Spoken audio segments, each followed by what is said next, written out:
आप देख रहे हैं जय भारत टीवी। नमस्कार, स्वागत है आप सभी का जय भारत टीवी में। मैं हूं योगेश धस्माना। उत्तराखंड में भले ही इस वक्त पारा गिर रहा हो, लेकिन राजनीति का पारा सातवें आसमान पर है। जी हां, उत्तराखंड की राजनीति में कल से एक ऐसे ट्वीट ने बवाल मचाया है जिसे देखकर आप कह सकते हैं कि उत्तराखंड की राजनीति में बहुत कुछ हो रहा है। और वो नाम है हरदा, यानी पूर्व मुख्यमंत्री हरीश रावत का। हरीश रावत यूं तो हमेशा सुर्खियों में बने रहते हैं, लेकिन कल जो उनका ट्वीट आया है उससे क्या सियासी बवंडर मच रहा है ये आपको बताएंगे। और उस ट्वीट के क्या सियासी मायने निकाले जा सकते हैं और उत्तराखंड की राजनीति में उनका ये ट्वीट क्या मायने रखता है ये आपको बताएंगे। इस पर हम विश्लेषण करेंगे, लेकिन सबसे पहले आपको बताते हैं कि उन्होंने कल क्या ट्वीट किया। आपको बता दें कि ट्वीट ठीक उसके बाद सामने आया है जब आपको बता दें कि राहुल गांधी, जी हां, राहुल गांधी जिस तरीके से परेड ग्राउंड में चुनावी आगाज करके गए हैं और कहा यह भी जा रहा है कि पूर्व सीएम हरीश रावत के साथ उनकी मुलाकात भी हुई थी और ये बेहद अहम मुलाकात थी। और उसी के ठीक कुछ दिनों बाद ये उनका ट्वीट सामने आया। ट्वीट में क्या लिखते हैं वो, पहले आप ये सुनिए।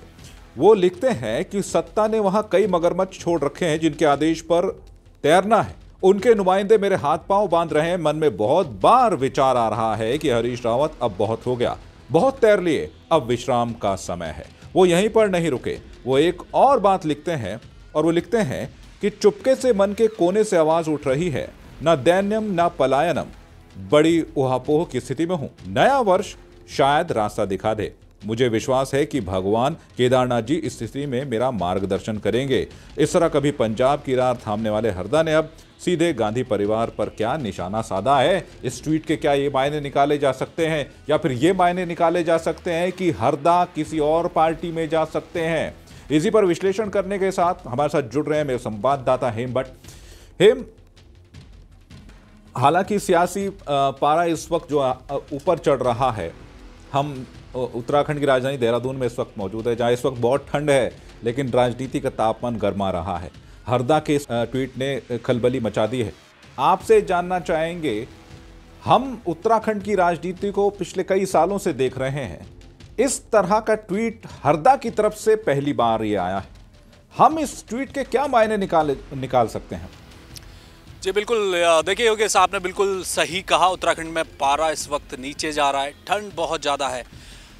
कांग्रेस भवन के बिल्कुल करीब मैं यहाँ परेड ग्राउंड के पास खड़ा हूँ। सामने कांग्रेस भवन है, पीछे मेरे धुंध है, और एक ऐसी ही धुंध कांग्रेस के दफ्तर पर भी चढ़ी हुई है। उस धुंध के पीछे क्या हो रहा है ये आने वाला वक्त बताएगा जी। लेकिन अभी तक जो कुछ हुआ है वो कांग्रेस में इससे पहले शायद इस स्तर पर कभी नहीं हुआ। आपसी गुटबाजी कांग्रेस में थी, इस बात में कोई दो राय नहीं है।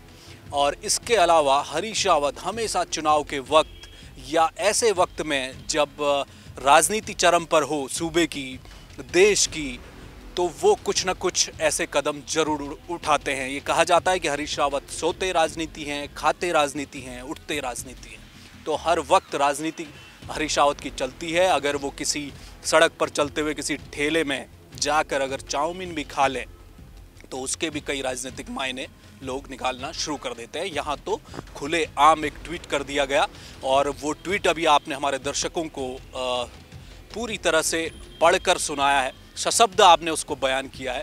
उसका मतलब यही है कि हरीश रावत इस वक्त कांग्रेस के भीतर असहज महसूस कर रहे हैं। वो कौन सा गुट है? दूसरा जो सामने कथित तौर पर जो कहा जाता है कि प्रीतम गुट है, जिसमें प्रदेश प्रभारी देवेंद्र यादव मौजूद हैं और तमाम नेता मौजूद हैं, दूसरे नेता मौजूद हैं जो कभी कहीं न कहीं गाहे बगाए हरीश रावत को घेरने की कोशिश करते हैं।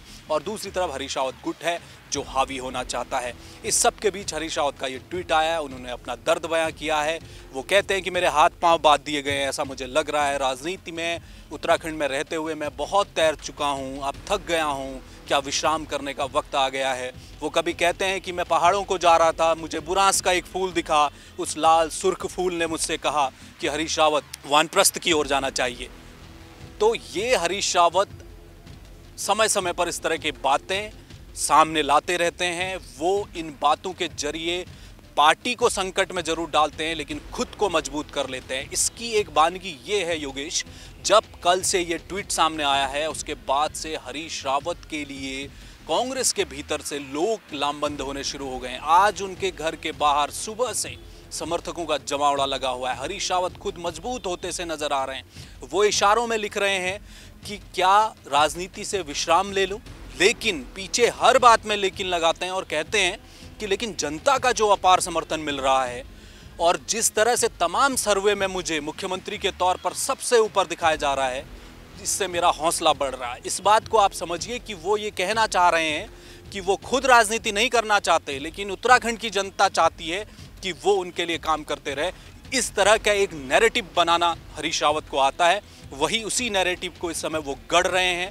अब कितनी जल्दी ये कुहासा छटेगा ये देखना होगा, क्योंकि ये भी खबर अब हमारे सूत्रों के हवाले से हमें मिल रही है कि आज शाम को या कल जो कांग्रेस का आलाकमान है वो सारे बड़े नेताओं को दिल्ली तलब कर सकता है।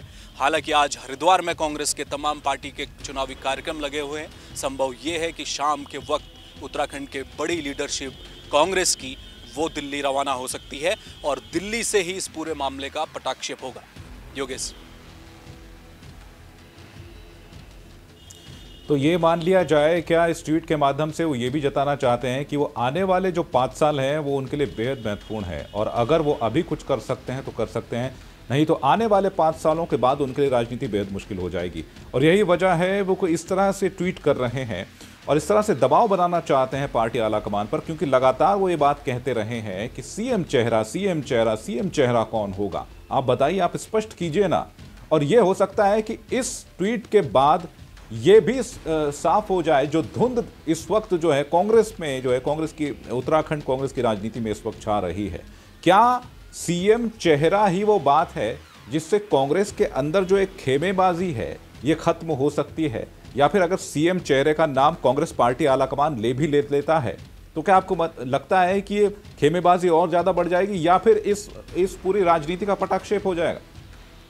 देखिए, बहुत मुश्किल घड़ी है ये कांग्रेस के लिए इस वक्त। हरीश रावत बड़े नेता हैं और वो नाराज होकर अगर बैठ गए तो ये राहुल गांधी के लिए बहुत चिंता का सबब है। 5 साल कांग्रेस उत्तराखंड के सियासत से बाहर रही है और अगले 5 साल भी अगर कांग्रेस बाहर बैठ गई तो राहुल गांधी इस बात को जानते हैं कि दूसरा यूपी बन जाएगा कांग्रेस के लिए उत्तराखंड। ये सबसे बड़ी मुसीबत है कांग्रेस के लिए। हरीश रावत की नाराजगी मोल नहीं ले सकती पार्टी, लेकिन हरीश रावत के चेहरे को अगर घोषित कर दिया जाता है, ये बात बिल्कुल आपने सही कही कि सीएम चेहरे की चाहत हरीश रावत हम कह सकते हैं। वो चाहते हैं कि उनको चेहरा डिक्लेयर कर दिया जाए। अघोषित रूप से वो चुनाव संचालन समिति के अध्यक्ष हैं, तो ये माना जाता है पूरा चुनाव कैंपेन उनके हाथ में है। वो जो मुद्दे लेकर आएंगे, जिस तरह से वो मंच पर बात कर रहे हैं, जब राहुल गांधी इसी परेड ग्राउंड के इसी मैदान में जब आए थे और राहुल गांधी के सामने मंच से जिस तरह से हरीश रावत बोल रहे थे, लगातार जनता से ऐसे अट्रैक्शन कर रहे थे कि वो हैं, वही मुख्यमंत्री हैं, वो आएंगे तो क्या क्या चीज़ करेंगे, वो राहुल गांधी के सामने कर रहे थे। जैसे ही राहुल गांधी मंच से उतरे, दिल्ली को रवाना हो रहे थे, उससे पहले जो मंच था उसके पीछे कुछ मिनटों की हरीश रावत से उन्होंने गुफ्तगू की है और उनके जाने के बाद ये बवंडर अब उत्तराखंड में खड़ा हुआ है। तो ये भी माना जा रहा है कि आलाकमान काफ़ी हद तक हरीश रावत के जो नज़रिया हरीश रावत ने दिखाया है उत्तराखंड के लिए, संगठन के लिए, उस बात को समझता है। तो क्या आलाकमान की तरफ से कोई इशारा मिला है? क्या जो प्रभारी देवेंद्र यादव है उनकी छुट्टी होने जा रही है? क्योंकि हमारे सूत्र ये भी बता रहे हैं कि बहुत जल्द कांग्रेस का आलाकमान ये फैसला ले लेगा कि शायद जो प्रभारी हैं उनको यहाँ से हटा दिया जाए, हरीश रावत को मजबूत किया जाए।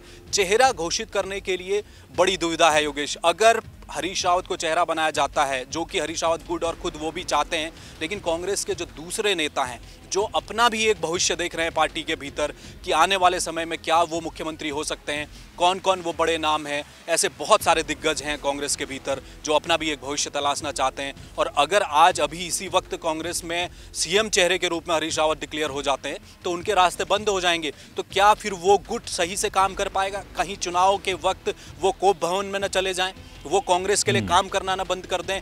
ये दिक्कत भी अब आलाकमान को सुलझानी है। दिल्ली में पूरा मंथन अब होगा। हरीश रावत अपने शब्द में चला चुके हैं, वो वहाँ वापस नहीं आ सकते और उन्होंने सीधे तौर पर संगठन पर सवाल खड़े किए हैं जनता उन्हें मुख्यमंत्री बनाना चाह रही है और संगठन है कि उसको समझ में नहीं आ रहा। ये बात खुलेआम लिख रहे हैं हरीश रावत।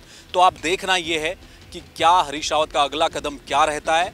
आज वो व्यस्त हैं, हरिद्वार में उनके चुनावी कार्यक्रम होने हैं और बहुत जल्द जो कांग्रेस का आलाकमान है, राहुल गांधी को अब इस जो पूरी पहेली और एक जो अड़चन इस समय आप कांग्रेस में ठीक चुनाव से पहले आ गई है, उसका पटाक्षेप करना राहुल गांधी के लिए बहुत मुश्किल होने वाला है। देखते हैं आने वाले 1 या 2 दिन में उत्तराखंड कांग्रेस में और कुछ क्या होता है।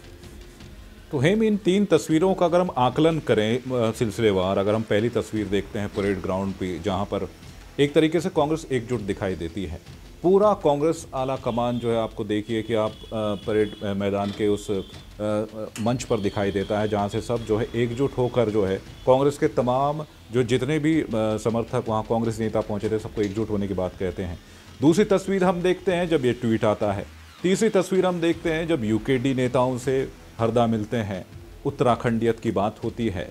तो इन 3 तस्वीरों को हम किस तरीके से देखें?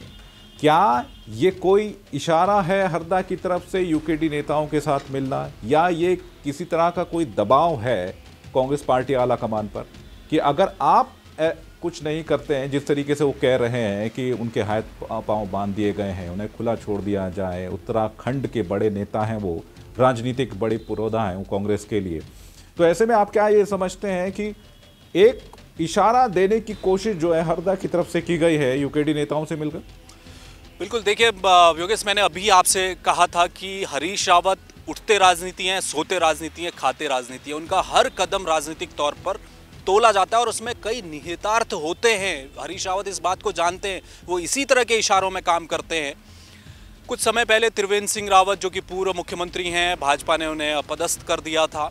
4-4.5 साल के कार्यकाल के बाद एक तरह से नाराज वो भीतर ही भीतर माने जाते हैं। हालांकि बेहद सक्रिय हैं त्रिवेंद्र सिंह रावत, लगातार कई कार्यक्रम में, पार्टी कार्यक्रम में वो हिस्सा ले रहे हैं, लेकिन उनके साथ जाते हैं, उनके साथ मिलना हरीश रावत का होता है, वो तस्वीरें वायरल होती हैं। अब इधर यूकेडी के नेताओं से मुलाकात हुई है इसी बीच, और हरीश रावत वो नेता हैं जिनसे अगर आप कभी यूकेडी के संबंध में सवाल पूछ लीजिए तो उनका दिल रोने लगता है। वो कहते हैं मैं तो चाहता हूँ क्षेत्रीय दल आगे बढ़े।